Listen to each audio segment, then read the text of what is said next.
Today, we're going to be speaking with Seth Moskowitz, who's a journalist writing about American politics and technology and an editor at Persuasion magazine. He's also author of the article, The Reactionary Trap, which I've talked about before with my audience. Seth, really great having you on today.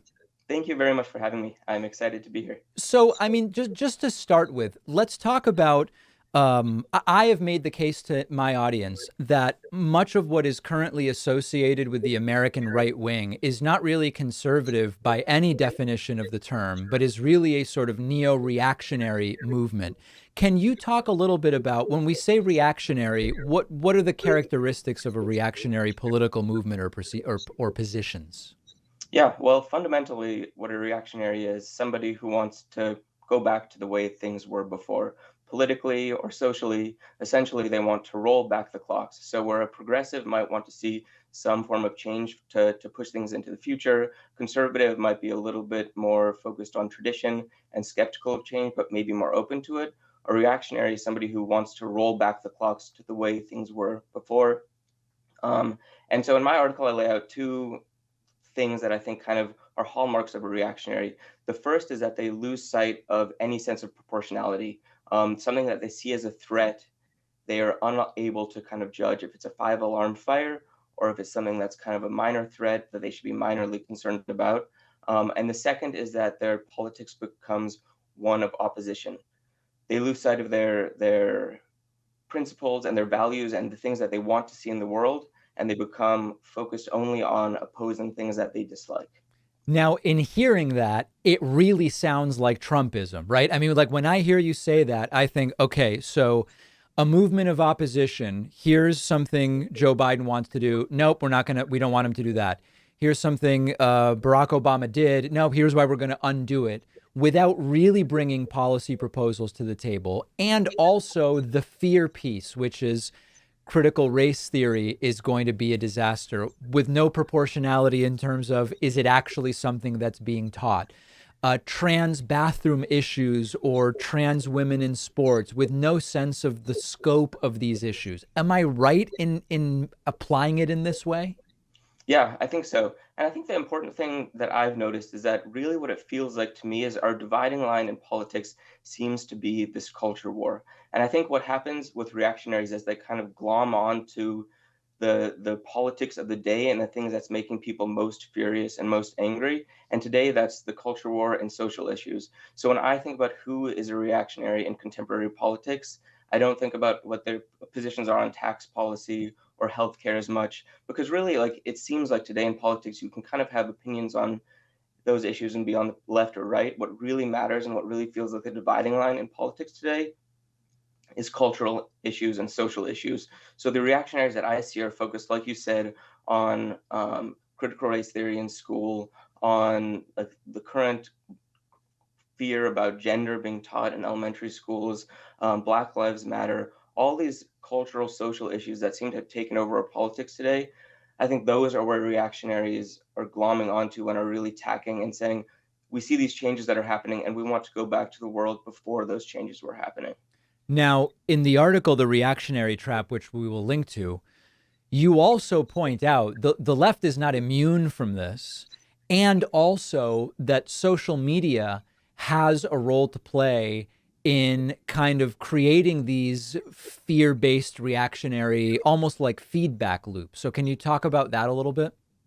Yeah, so in the article, I talk about a few people who were on the left and kind of jumped the shark and became reactionaries, like I was speaking about on these cultural and social issues. And the point that I wanted to make is that I think that people on the left need to be aware that it's possible for them to become reactionary, even if they think, look, I'm left on healthcare, I'm left on gun issues, I'm on the left, so I can't be a reactionary. They need to be aware that because the dividing line in politics today seems to be these social issues, if you become a reactionary on somehow every single one of these social issues, it's possible that maybe you're no longer a member of the left, but you become sort of a reactionary, and that you need to be aware of this so that maybe you can kind of avoid a politics that only relies on opposition and is only based on fear. And you need to start to have a positive vision for maybe what you want your politics to look like and you want the country to look like. And so essentially, the article talked about a few of these people who were on the left and sort of sublimated. They skipped the middle phase and became reactionaries on the right.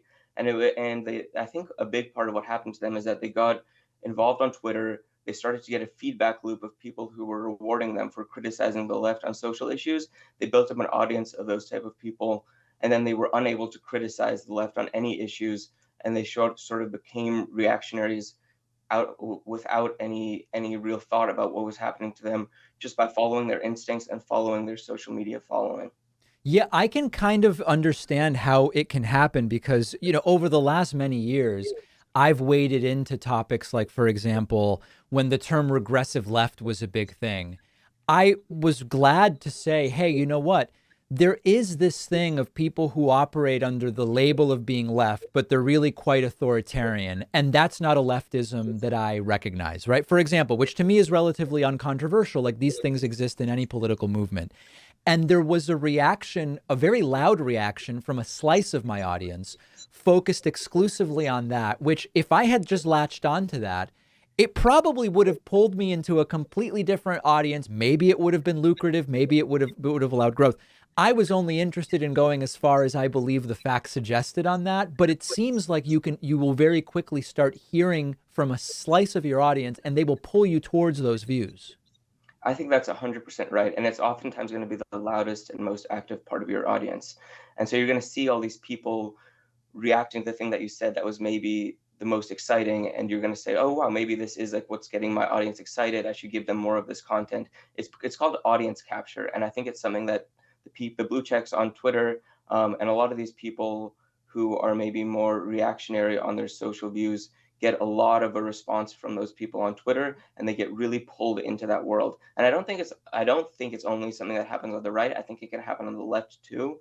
And I think it just happens to be that it's the most radical sides of either base that really, really is the most active on Twitter and on social media, and it's really pulling people to the most radical parts of their party or to their social movement. And I think it's honestly particularly noticeable on the right on Twitter, only because it seems like it brings out the most vile part of people, and it really gets them excited. So you see it on Twitter when you're scrolling through it, and it gives you an emotional reaction, and pulls out the side of you that wants to respond and wants to get engaged. And I think it's important to take a step back and say, whoa, this isn't how the world actually is. This is just a certain portion of Twitter that's really this reactionary and this grotesque. Yeah, and I find that I will often get questions like, as an example, I don't know if you remember this, but shortly after Trump was elected in 2016, we saw the rise of the Women's March, and then there was this controversy where some of the Women's March leaders felt that Jewish women were sort of like not intersectional enough or not discriminated against enough to qualify for like board or leadership membership. I called that out wholeheartedly and talked about, the dismissal of anti-Semitism and anti-Jewish discrimination. But I also recognize like this is a pretty small slice of the left. It was sort of like an attempt to keep that proportionality in check, as you mentioned. Yeah, I think that's really important. I think there was a study that was done, the Hidden Tribe study, and it said like 7% of users on Twitter are progressive activists. About 7% are conservative reactionaries or something equivalent on the right, but that they create the vast majority of the content on Twitter. And I think that's because one, they're probably the most excited about their political projects, so they're the most active, and two, I think that they make it so that the rest of the users on Twitter are fearful of saying anything or are fearful of using the platform because they might get attacked by one or either side of those of the political spectrum. Right. And so I think, yeah. No, well, I was going to say, what are if we have an interest in having some tools with which we can sort of like pump the brakes when we start getting sucked into some of these things? You sort of alluded to some of these things, which is one is asking how big of a problem is this really? What are some of the other questions that one can kind of ask themselves as they start getting pulled into some of these reactionary loops? Yeah, I think the first and foremost thing is to make sure that you have principles and values that you're following, rather than just reacting and seeing something and saying, "Oh, that scares me," or "I don't like that. I'm going to go on the other side of that issue." I think it's really important for people to think through, what are my values, what is my political project, and what is like the positive vision that I have for the world. The second is being willing to consider the possibility that you're wrong. I think it's really important for people to understand that they're not always right. And one of the amazing things about Twitter is that we can outsource asking questions. We can outsource. We only have one brain, and when there's millions of brains on Twitter, I think it's useful to think, okay, maybe I'm wrong. I need to really consider what other people are pushing back on me for, or the ideas that they're bringing to the table. And then the last one I think is to avoid us versus them thinking. It's really easy to fall into the trap where you say, "This is my side. I'm going to agree with everything on this side," and everyone who is on the other side of this political issue or on the other side of the political divide has bad motives or is wrong on every single issue. And so I think if you do those three things, one, make sure you have a positive vision. Two, don't fall into us versus them thinking, and then three, be able to consider the possibility that you're wrong. Then you'll avoid this reactionary thinking that a lot of people have fallen into. What do you suspect happened with someone like, for example, Dave Rubin, who you write about in the article? I used to be quite friendly with Dave, and we would text and chat on the phone sometimes years and years ago. And more recently, he's attacked me publicly. He's kind of sent me texts privately. And like, my view has been, I don't know if he was like 38 or 40 at the time that this political reawakening kind of happened, but I've not really met people in my life whose politics so dramatically changes at that age, unless they were almost like not even engaged at all and they didn't even really have like a formative politics. So it's hard for me to imagine that his views really changed. So it's easy to say he was captured by the audience and he was captured by, getting to know Trump and this type of thing. But I just don't really know what to make of it. Like, what's your sense of that particular example? Yeah, it's hard to get into people's heads, but generally, what I think happens to a lot of these people is that they go against. Well, one, I think it's important to notice that the mid 2010s, the early 2010s, and when Trump came along, there was a lot of social change in terms of Black Lives Matter, and there was a lot of this cultural change that made people fearful. So I Hmm. think that brought out a certain type of person who maybe was progressive on other issues, but then they realized that they maybe they're more reactionary on these more cultural issues. The second thing I think that happens a lot is that maybe someone who's on the left goes against one of the progressive dogmas or one of the progressive catechisms on these progressive issues, and then they get really dogpiled by people on the left, and they think, "Whoa, whoa, what is happening? I thought these were my allies. I thought these were Mm, my friends." And then they kind of, rather than having a somewhat rational reaction and thinking, okay, either one, maybe I got this issue wrong, or two, maybe the rest of my team is being a little bit irrational on this issue. They kind of jump to the other team, and then the other team or the other side accepts them because they say, look, now we have someone from the left on our side, and they right. think that it gives them more credibility. And in a sense, it does. I mean, these folks are very useful to the right, it seems to me. Yeah, I think it is too, because when people on the right say, "Look, we even have people on the left who are joining us on this issue, this issue, this issue," and Right. they once were really like the Young Turks or a far progressive left, then they can say, "Oh, the left has kind of just gone crazy on these issues."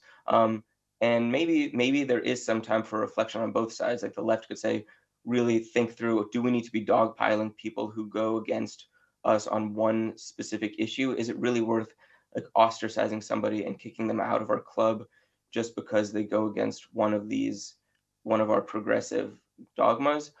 And the people who are leaving the left need to really reconsider, like, are these the people that I really truly align with on all my political beliefs, or am I making just kind of a rash reaction to being attacked online? Yeah, I think both sides are important. The people doing the leaving should really consider whether they're aligning with the right people, but the people putting in place the litmus or purity test should also kind of consider the impact of that. We've been speaking with Seth Moskowitz, who's a journalist writing about American politics and technology. He's an editor at Persuasion Magazine, and we'll link to his article, "The Reactionary Trap." Seth, I really appreciate your time today. Thank you very much. I appreciate being here.